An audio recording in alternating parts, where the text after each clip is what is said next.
أعوذ بالله من الشيطان الرجيم.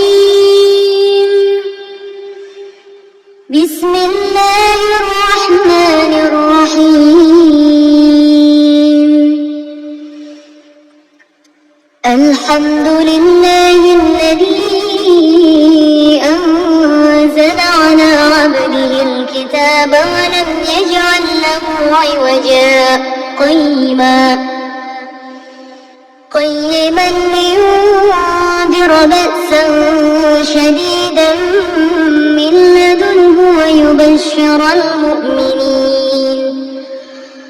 ويبشر المؤمنين الذين يعملون الصالحات أن لهم أجرا حسنا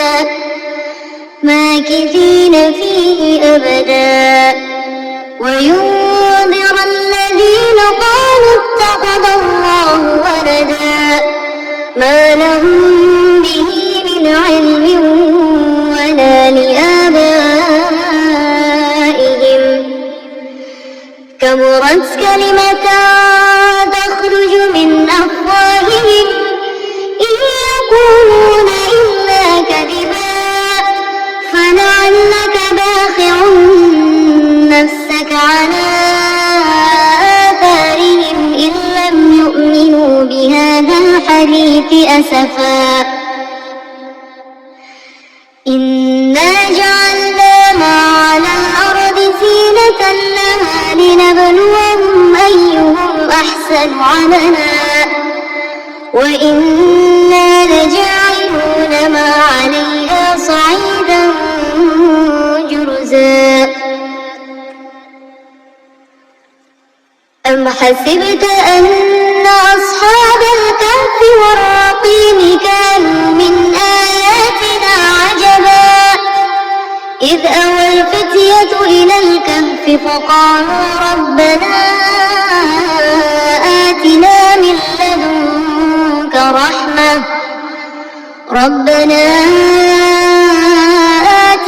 من لدنك رحمة وهيئ لنا من أمرنا رشدا.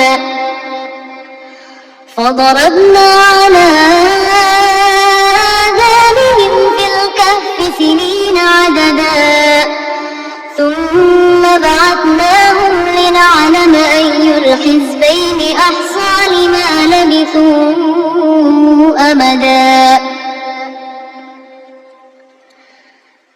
نحن نقص عليك نبأهم بالحق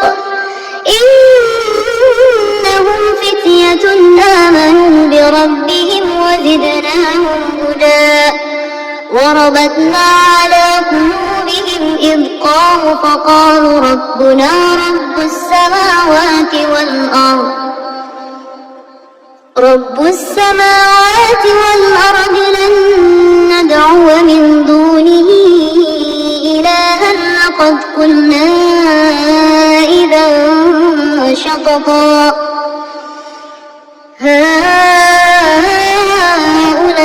هؤلاء قومنا اتخذوا من دونه آلهة لولا يأتون عليهم بسلطان بين فمن أظلم ممن افترى على الله كذبا. وإذ اعتزلتموهم وما يعبدون إلا الله فأووا إلى الكهف ينشر لكم ربكم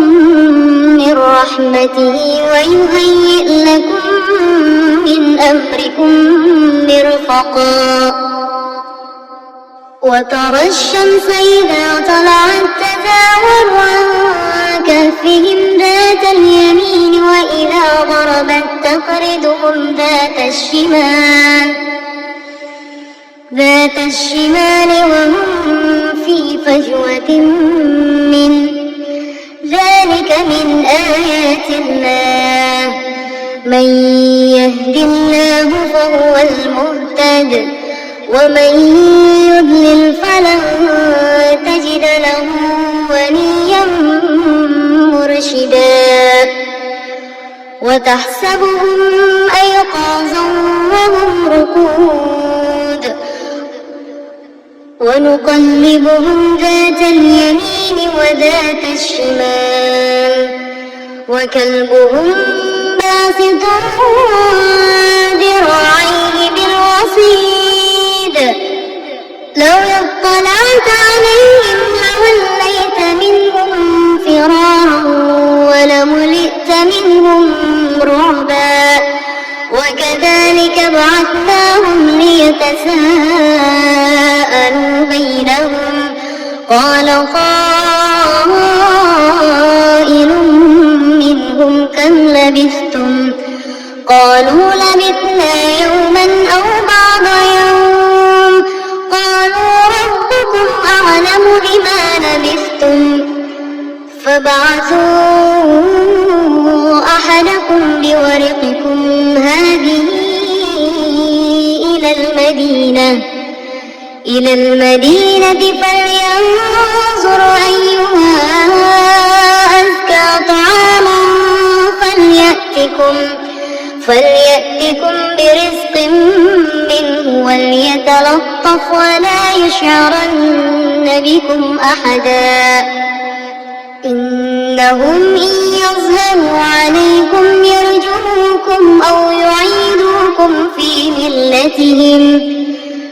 ملتهم ولن تفلحوا إذا أبدا وكذلك أعثرنا عليهم ليعلموا أن وعد الله حق وأن الساعة لا ريب فيها إذ يتنازعون بينهم أمرهم فقالوا ابنوا عليهم بنيانا ربهم أعلم بهم قال الذين غلبوا على أمرهم لنتخذن عليهم مسجدا سيقولون ثلاثة رابعهم كلبهم ويقولون خمسة سادسهم كلبهم رجما بالغيب ويقولون سبعة وثامنهم كلبهم قل ربي أعلم بعدتهم ما يعلمهم إلا قليل فلا تمار فيهم إلا مراء ظاهرا ولا تستفت فيهم منهم أحدا ولا تقولن لشيء إني فاعل ذلك غدا إلا أن يشاء الله واذكر ربك إذا نسيت وقل عسى أن يهديني ربي لأقرب من هذا رشدا ولبثوا في كهفهم 300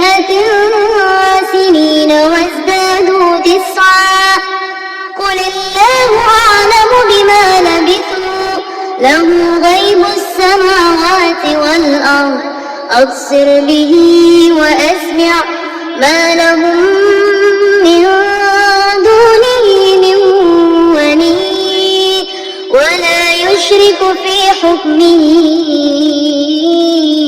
أحدا واتل ما أوحي إليك من كتاب ربك لا مبدل لكلماته ولن تجد من دونه ملتحدا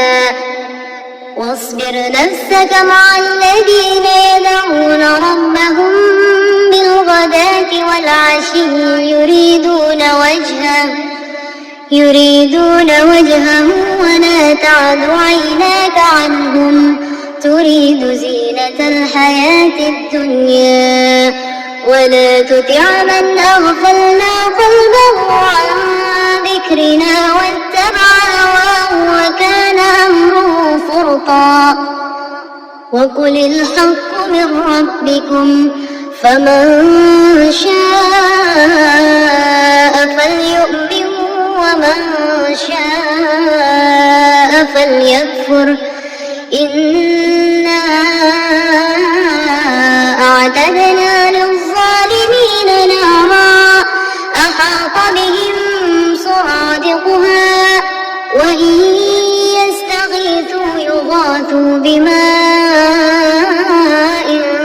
كالمهل يشوي الوجوه بئس الشراب وساءت مرتفقا إن الذين آمنوا وعملوا الصالحات إنا لا نضيع أجر من أحسن عملا أولئك لهم جنات عدن تجري من تحتهم الأنهار يحلون فيها من أساور من ذهب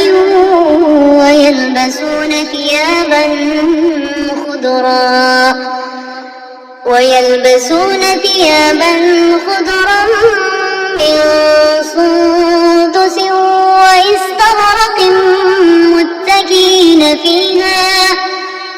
واستبرق متكئين فيها على الأرائك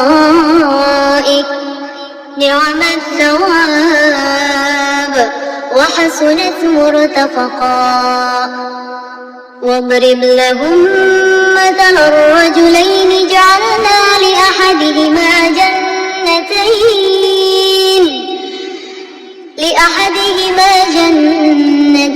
من أعناب وحففناهما بنخل وجعلنا بينهما زرعا كلتا الجنتين آتت أكلها ولم تظلم منه شيئا وفجرنا خلالهما نهرا وكان له ثمر فقال لصاحبه وهو يحاوره أنا أكثر منك مالا وأعز نفرا ودخل جنته وهو ظالم لنفسه قال ما أظن أن تبيد هذه أبدا وما أظن الساعة قائمة ولئن رددت إلى ربي لأجدن خيرا منها منقلبا قال له صاحبه وهو يحاوره أكفرت بالذي خلقك من تراب ثم من نطفة ثم سواك رجلا لكن هو الله ربي ولا أشرك بربي أحدا ولولا إذ دخلت جنتك قلت ما شاء الله لا قوة إلا بالله إن ترني أنا أقل منك مالا وولدا فعسى ربي أن يؤتيني خيرا من جنتك ويرسل عليها حسبانا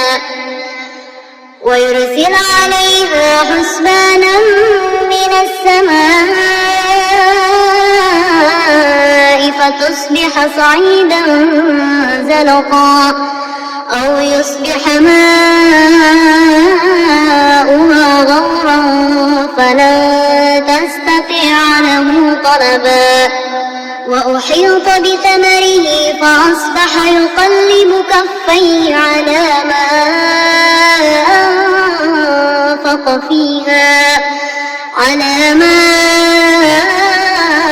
أنفق فيها وهي خاوية على عروشها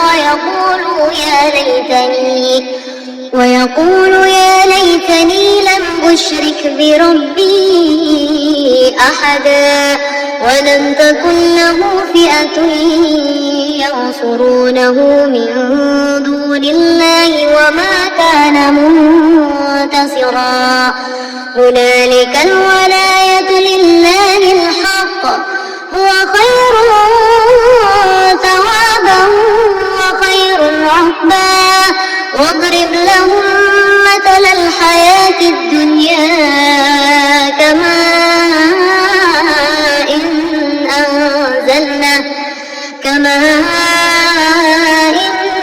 أنزلناه من السماء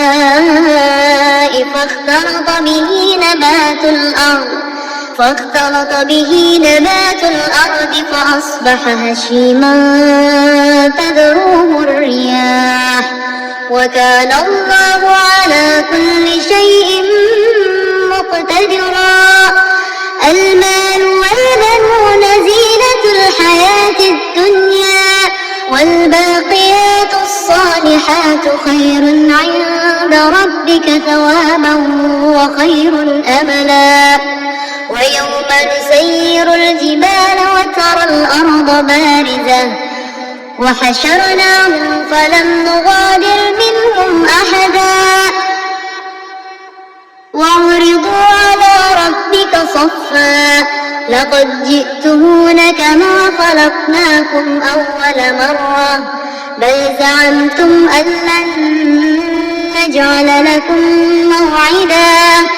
ووضع الكتاب فترى المجرمين مشفقين مما فيه ويقولون يا ويلتنا ما لهذا الكتاب لا يغادر صغيرة ولا كبيرة إلا أحصاها ووجدوا ما عملوا حاضرا ولا يظلم ربك أحدا وإذ قلنا للملائكة اسجدوا لآدم فسجدوا إلا إبليس كان من الجن ففسق عن أمر ربه أفتتخذونه وذريته أولياء من دوني وهم لكم عدو بئس للظالمين بدلا ما أشهدتهم خلق السماوات والأرض ولا خلق أنفسهم وما كنت متخذ المضلين عضدا ويوم يقول نادوا شركائي الذين زعمتم فدعوهم فلم يستجيبوا لهم وجعلنا بينهم موبقا ورأى المجرمون النار فظنوا أنهم مواقعوها ولم يجدوا عنها مصرفا ولقد صرفنا في هذا القرآن للناس من كل مثل وكان الإنسان أكثر شيء جدلا وما منع الناس أن يؤمنوا إذ جاءهم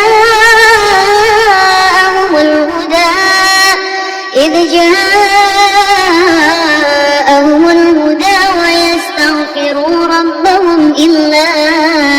أن تأتيهم سنة الأولين أو يأتيهم العذاب قبلا وما نرسل المرسلين إلا مبشرين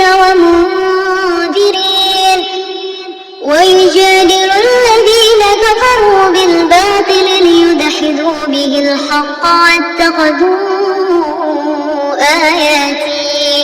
واتخذوا آياتي وما أنذروا هزوا ومن أظلم ممن ذكر بآيات ربه فأعرض عنها ونسي ما قدمت يداه إنا جعلنا على قلوبهم أكنة أن يفقهوا وفي آذانهم وقرا وإن تدعهم إلى الهدى فلن يهتدوا إذا أبدا وربك الغفور ذو الرحمة لو يؤاخذهم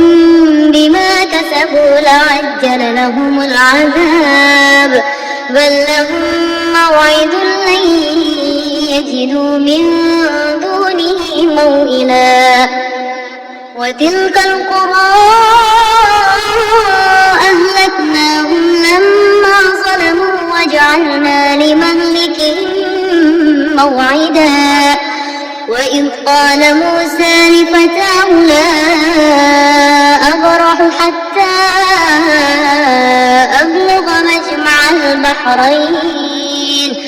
أبلغ مجمع البحرين أو أمضي حقبا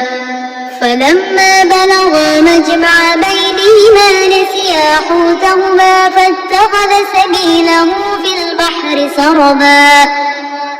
فلما جاوزا قال لفتاه آتنا غداءنا لقد لقينا من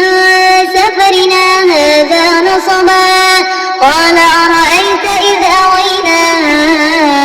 إلى الصخرة فإني نسيت الحوت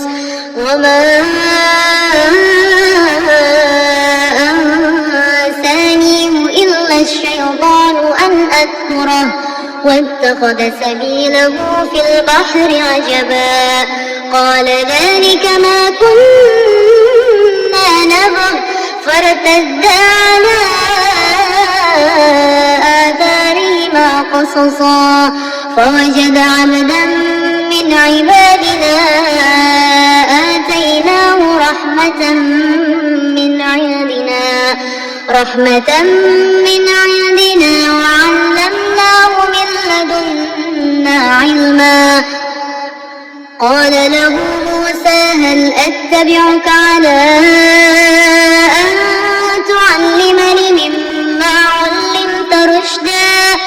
قال إنك لن تستطيع معي صبرا وكيف تصبر على ما لم تحط به خبرا قال ستجدني إن شاء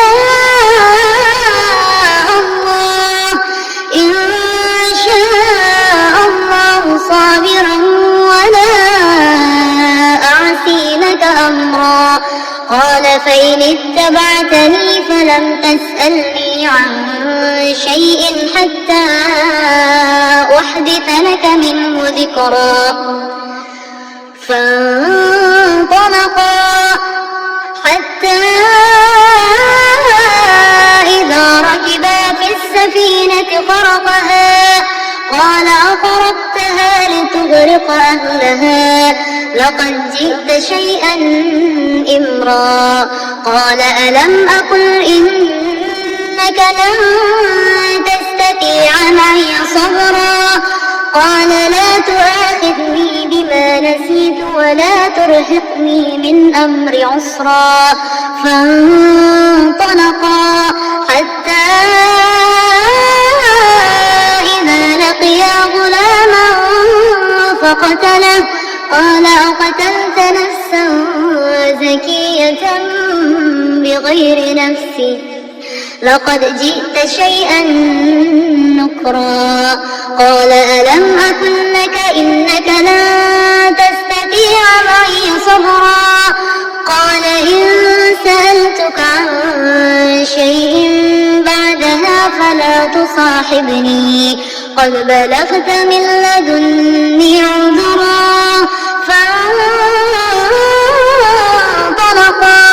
حتى إذا أتيا أهل قرية استطعما أهلها فأبوا أن يضيفوهما فوجد فيها جدارا يريد أن ينقض فأقامه قال لو شئت لاتخذت عليه أجرا قال هذا فراق بيني وبينك سأنبئك بتأويل ما لم تستطع عليه صبرا أما السفينة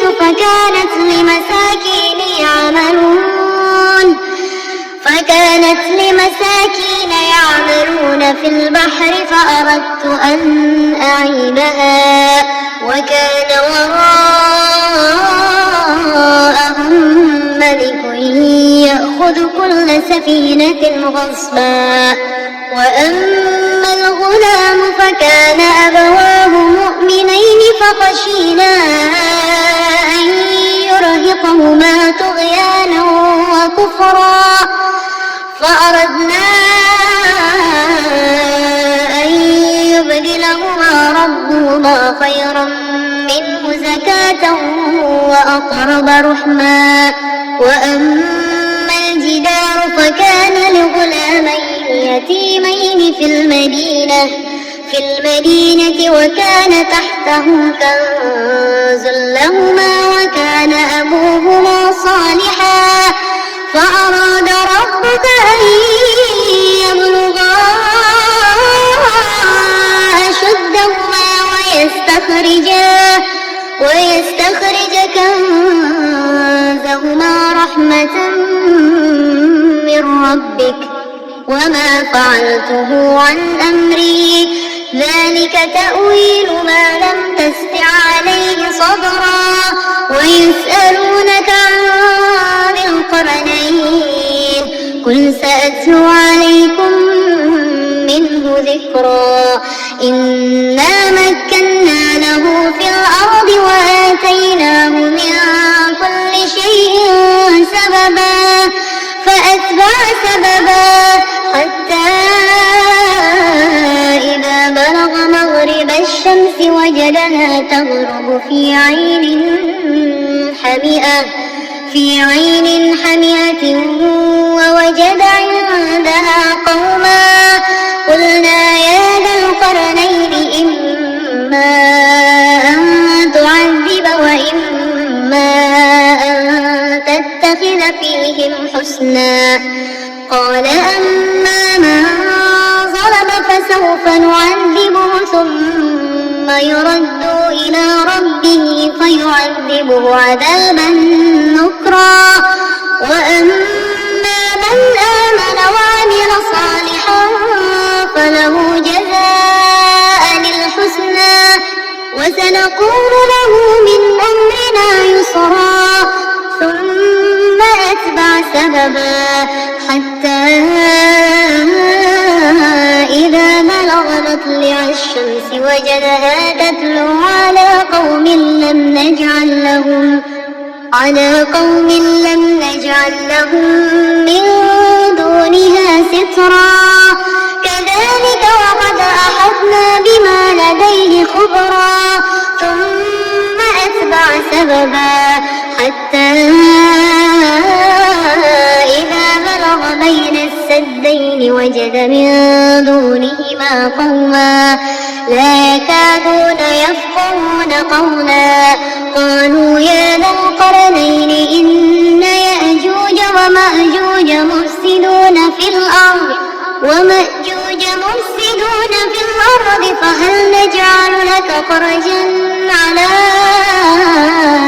أن تجعل بيننا وبينهم سدا قال ما مكني فيه ربي خير فأعينوني بقوة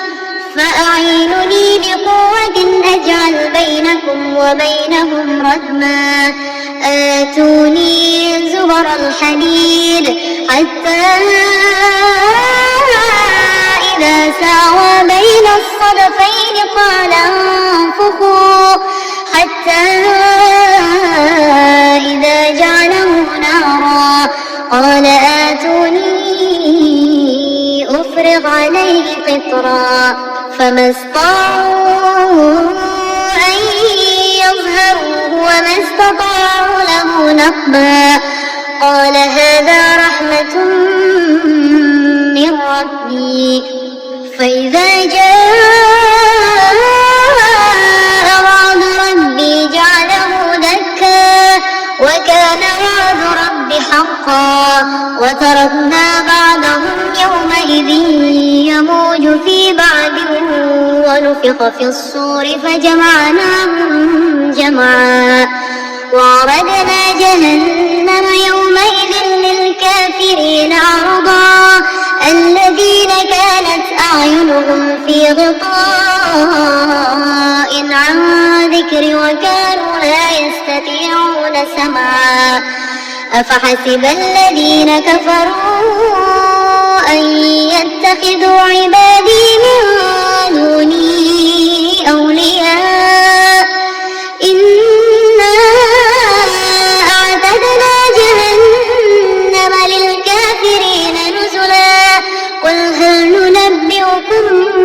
بالأخسرين أعمالا الذين ضل سعيهم في الحياة الدنيا وهم يحسبون أنهم يحسنون صنعا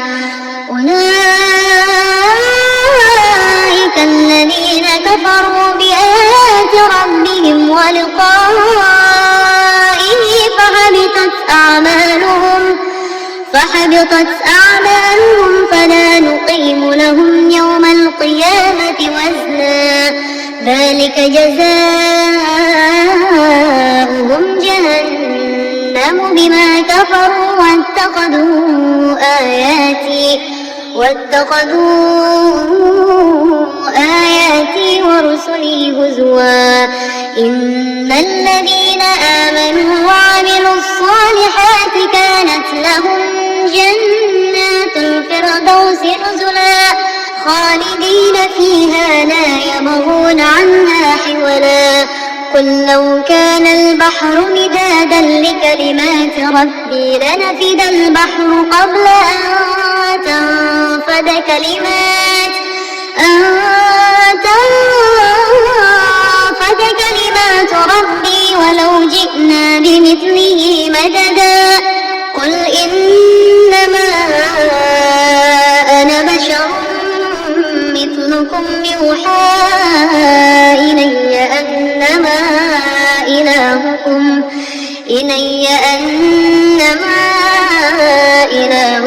إله واحد فمن كان يرجو لقاء ربه